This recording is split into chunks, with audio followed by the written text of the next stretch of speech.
Takže čaute, vítajte pri mojom prvom videu 16:26. Vonka leje. Už neleje. Rialo, snežilo. Potom svietilo slnko. Každopádne, dneska si ukážeme jeden perfektný receptík na slimákové tvorôžky. Tvarohové slimáky. Povieme si niekoľko takých, dajme tomu, mýtov alebo takých vecí, ktoré kolujú po internete a naletí na to veľmi veľa dievčat a žien, ktoré sa snažia so sebou niečo spraviť. Nejakým to nefunguje, tak si povieme čo, ako a prečo. A ešte si ukážeme aspoň nejaký útržok z dnešného tréningu ramien.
Takže toto bolo niečo z môjho tréningu a teraz sa ideme pozrieť na tie úplne perfektné slimáčiky.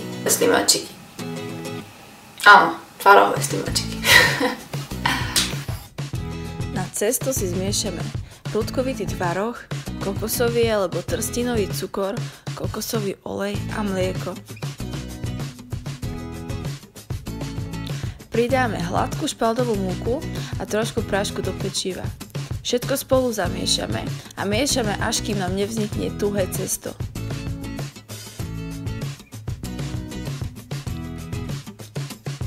Na plnku si zmiešame jemný tvaroh, čučoriedky, hrosienka a nejaké to sladidlo.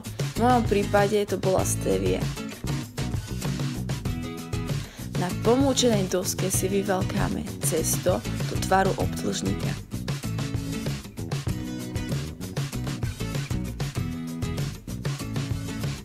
Na cesto natrieme pripravenú plnku.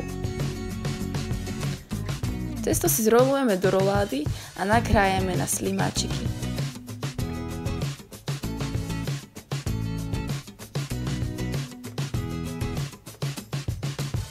Slimáčiky jemne po okrajoch poroztláčame a pečieme približne 15 až 20 minút pri 180 stupňoch. Dobrú chuť!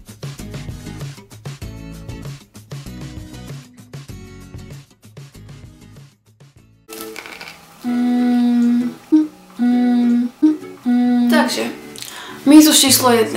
Toto je asi úplne najčastejší mýtus, ktorý si ženy myslia, že keď prídem do posilky, chytím si nejakú činku alebo ťažkú váhu, tak sa začne premieňať na nejakého hulka alebo na nejakého chlapa svalnatého alebo na nejakú kulturistku z plagátu.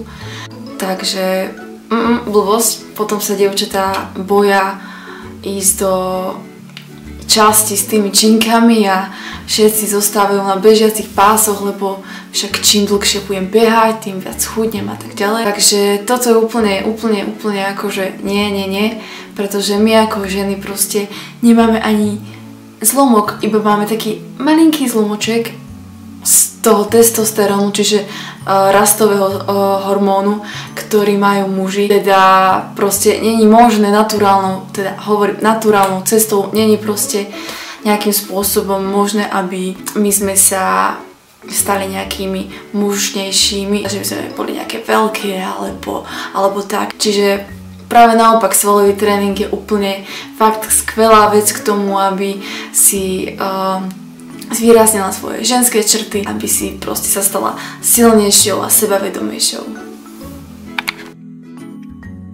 Mýtus číslo 2. Ak prestanem cvičiť, moje svaly sa proste premenia na tuk.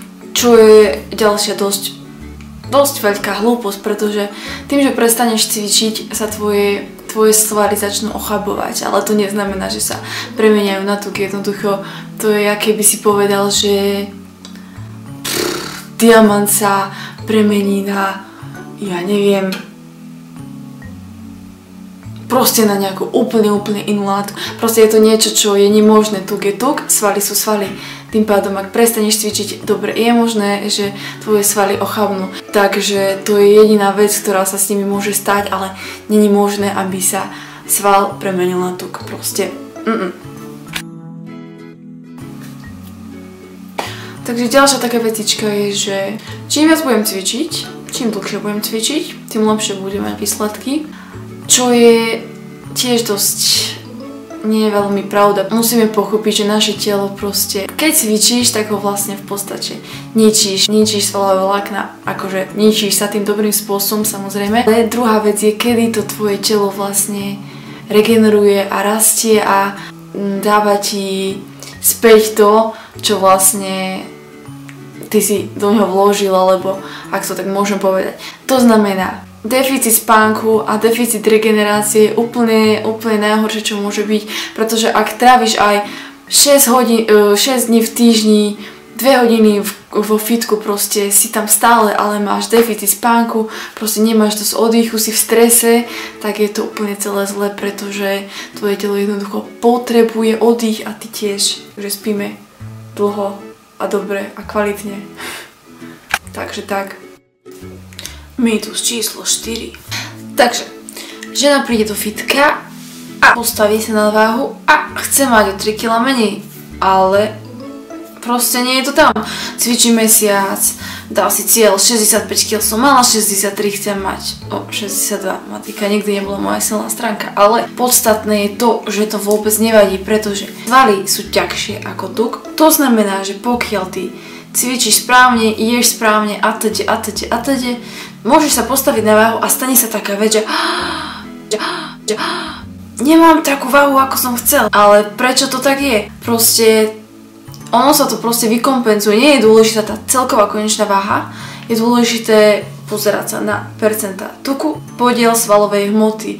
Pretože potom sú často tak ženy demotivované, že sa postavia na váhu a teraz nefunguje to, celé zle to je celé zle, úplne najviac. A teraz nefunguje to, celé to je úplne zle, a teraz nefunguje to, celé to je úplne zle, úplne najviac celé zle, jak to ide. A pritom to vôbec nemusí byť zlé a môže to byť práve že úplne perfektné, pretože buduješ svalovú hmotu, ktorá je ťažšia ako tuk a preto sa tvoja váha akože nemení, ale to podstatné sa mení. Tie podstatné dva podčíslia, čiže tuk a svalová hmota, tam hľadáme rozdiel.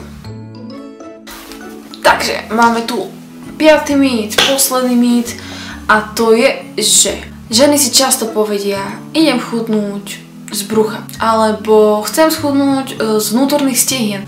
Toto je častá otázka na mňa, že ako schudnem z vnútorných stehien, prosím ťa. Tak toľko k tomu, lenže bolo by to príliš krásne a jednoduché a úžasné, keby sme si mohli vybrať, z ktorých partí chceme schudnúť, ale bohužiaľ to tak nie je.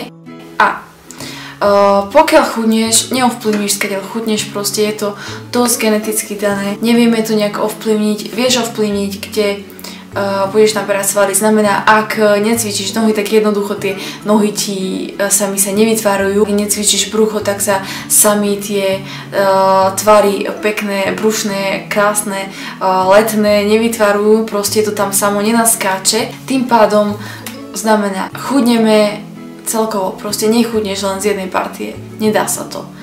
Teda, takto neovplyvníš, z ktorej partie schudneš, proste nedá sa cieľene chudnúť z jednej partie, ale dá sa cieľene naberať svalová hmota. Takže, tak. Takže, ak sa ti toto videjko páčilo, určite zdieľaj, daj like, subscribe my channel by Hi Folks. Dobre, angličtina to ešte nebude, ale raz to príde. A keby si chcel hocičo vedieť, tak proste píš, či už na Instagram, alebo do komentára, alebo na e-mail. Vravila som to už?